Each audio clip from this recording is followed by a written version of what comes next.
భద్రాద్రి కొత్తగూడెం జిల్లా మనుగురు ఏరియా సింగరేణిలో తెలంగాణ ఉప ముఖ్యమంత్రి బొగ్గు గనుల శాఖ మంత్రి మల్లు భట్టి విక్రమార్క పర్యటించారు. మనుగురు ఉపరితల గనుల్లో అధికారులతో కలిసి తిరిగారు. బొగ్గు నాణ్యత, ఉత్పత్తిపై అధికారులను అడిగి తెలుసుకున్నారు. ఈ సందర్భంగా మాట్లాడుతూ తెలంగాణలో అన్ని బ్లాక్ సింగరేణికి రావాలని మేము కొట్లాడుతున్నామని, బీటీపీఎస్ సింగరేణి కోఆర్డినేషన్ తో అధికారుల సమావేశం నిర్వహించామని, గవర్నమెంట్ ఆఫ్ ఇండియా ఎంఎండిఆర్ అనే కొత్త చట్టం తీసుకొచ్చిందని, ఆ చట్టం ప్రకారం అలాట్మెంట్ లేకుండానే ఆక్షన్ లోనే బొగ్గు బ్లాక్లు కేటాయించాలని, అందుకే ప్రతి ఆక్షన్ లో ప్రతి చోట సింగరేణి పాల్గొంటుందని, గతంలో చేసిన తప్పుల వల్ల కొన్ని బ్లాక్లు ప్రైవేట్ వ్యక్తుల చేతుల్లోకి వెళ్లాయని, ఇప్పుడు అలా జరగకుండా అన్ని జాగ్రత్తలు తీసుకుంటామని ఆయన హామీ ఇచ్చారు. అక్కడ వాళ్ళకి కావాల్సిన కోళ్లు, దాని గ్రేడు, ఇక్కడ అందుబాటులోకి వస్తున్న కోళ్లు, దీని గ్రేడు అన్ని చూసిన తర్వాత కోఆర్డినేషన్తో జెన్కో వాళ్ళు, సింగరేణి వాళ్ళు ఇద్దరు కోఆర్డినేషన్తో, వాళ్ళేమో బయర్స్, వీళ్ళు suppliers. So good customer, Genco మంచి కస్టమర్, వీళ్ళు good supplier to them. So ఆ కోఆర్డినేషన్ మీటింగ్ జరిగింది ఈరోజు. అట్లాగే ఇప్పుడు మీరు అడిగినట్టుగా సింగరేణి కాలనీస్ సంబంధించినటువంటి బ్లాక్స్ అన్నీ, తెలంగాణ ప్రాంతంలో ఉన్న అన్ని బ్లాక్స్ సింగరేణికి రావాలనేదే మా కొట్లాట. సో సాధ్యమైనంత మేరకు అది అలాట్మెంట్ ద్వారా వస్తే అలాట్మెంట్, సరే గవర్నమెంట్ ఆఫ్ ఇండియా ఒక యాక్ట్ తీసుకొని వచ్చి, ఎంఎండిఆర్ యాక్ట్ తీసుకొని వచ్చి, ఆ యాక్ట్ వచ్చిన తర్వాత కంపల్సరీ ఆక్షనే చేస్తాం, అలాట్మెంట్ చేయమని ఒక కొత్త చట్టం తీసుకొని వచ్చారు. ఆ చట్టం ప్రకారమైన ఇక్కడ ఆక్షన్ జరిగిన ప్రతి కోల్ బ్లాక్కి సింగరేణి పార్టిసిపేట్ చేస్తుంది.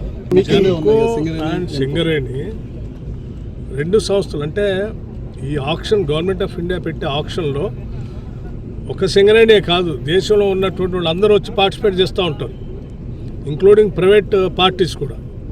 సో వాళ్ళందరూ పోటీని తట్టుకొని నిలబడాలంటే కంపల్సరీ మన రాష్ట్రానికి వచ్చేటట్టు చేయాలంటే కనీసం ఈ రెండు పార్టిసిపేట్ చేయాలి.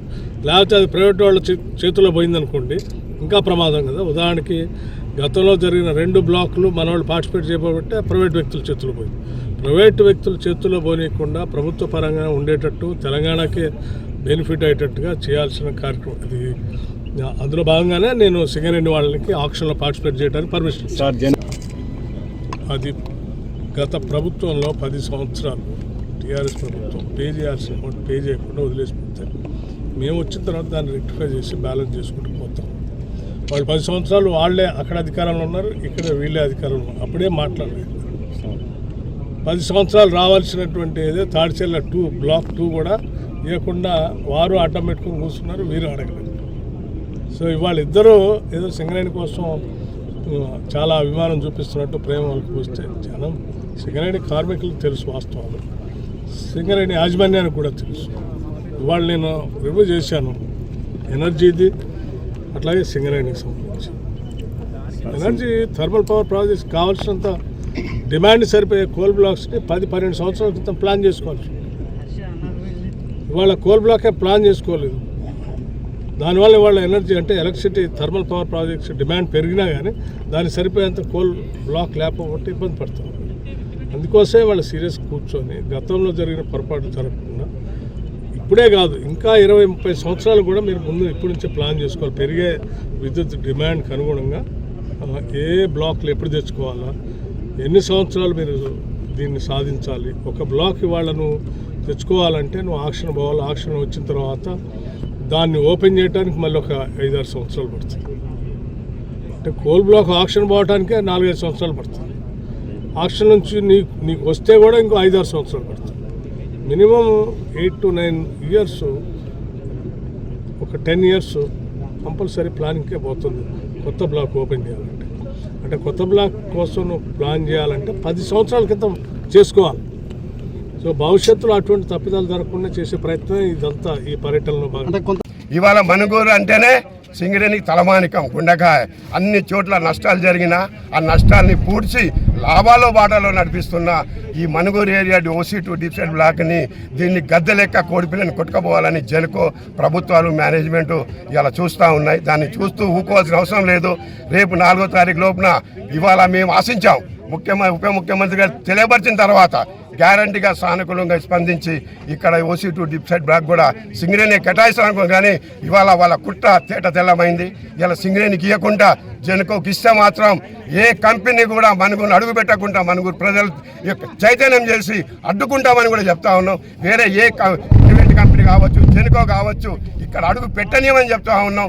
ఈ సింగరేణి ఇది బొగ్గు తీయాలంటేనే ఈ గోదావరి ప్రాంతంలో సింగరేణిది, అది సింగరేణి సొత్తు, అది ఆ సొత్తుని మీరు ప్రైవేట్ వాళ్ళకి ఇస్తే చూస్తూ ఊరుకోమని కూడా ఈ ప్రక్షాళన తెలియపరుస్తూ ఉన్నాం. వెంటనే ఇవాళ జరిగిన పరిణామానికి ఫలితం ఏంటంటే వచ్చే వారంలో పెద్ద ఎత్తున నిరసన కార్యక్రమం అవసరం అయితే మనుగూరు బంద్కు మళ్ళీ ఒకసారి పిలిపించి ఎలాంటి పోరాటానికైనా సిద్ధంగా ఉండడానికి ఈ మీ ద్వారా కూడా ఎలక్ట్రానిక్ మీడియా, ప్రెస్ మీడియా ద్వారా కూడా జనాల్లో చైతన్యం తీసుకురావాలని కోరుతూ ఎట్టి పరిస్థితుల్లో మనం OC2 డిస్ట్రిక్ట్ బ్లాక్ని సింగరేణి కేటాయించే విధంగా మనం జయించాలి. అప్పుడే మనం సక్సెస్ అవుతామని మీ అందరినీ కోరుతూ సెలవు తీసుకుంటాం. చెప్పండి అంకుల్ త్యాగరాజ్ అంకుల్ చెప్పండి. ఈ రోజున రాష్ట్ర ఉప ముఖ్యమంత్రి వర్యులు మినిస్టర్ ఫర్ పవర్ సింగరేణి బొగ్గు కూడా వారే మంత్రి ఈ రాష్ట్ర ప్రభుత్వానికి. వారు PKOC2 మనుగూరు ఏరియాని సందర్శించి ఇక్కడ ఉన్న స్థితిగతులను తెలుసుకొని ఇక్కడ పవర్ సప్లైకి కావాల్సిన బొగ్గు అంతా సరఫరా అవుతుందా లేదా అని చెప్పేసి వారు ఆన్ డ్యూటీ స్టడీ లాగా వారు వచ్చారు సైట్ అంతా చూశారు. మరి అక్కడ పవర్ హౌస్ కూడా వెళ్ళి వచ్చారు. ఇక్కడ వస్తారని మేము భావించాం. ఎందుకంటే మాకు కూడా ఒక చిన్న ఆశ ఉంది వారితో చర్చించడానికి. ఇక్కడ స్టేజ్ వేసి పొద్దున్న నుంచి కూడా మా కార్యకర్తలు, మనుగూరు పుర ప్రజలు అందరూ కూడా ఎదురు చూస్తూ ఉన్నారు. ఇది ఇంకా 3-4 సంవత్సరాల్లో ఈ OC2 ఏదైతే ఉందో ఇది బొగ్గు నిల్వలు అయిపోవటం వల్లనే డిప్ సైడ్లో చాలా చక్కటి 140-180 మిలియన్ టన్నులు బొగ్గు ఉంది. దాన్ని సింగరేణికే కేటాయించడం కుదరదు, వేలంపాటలు పోవాల్సిందే. మీ అందరికీ తెలుసు.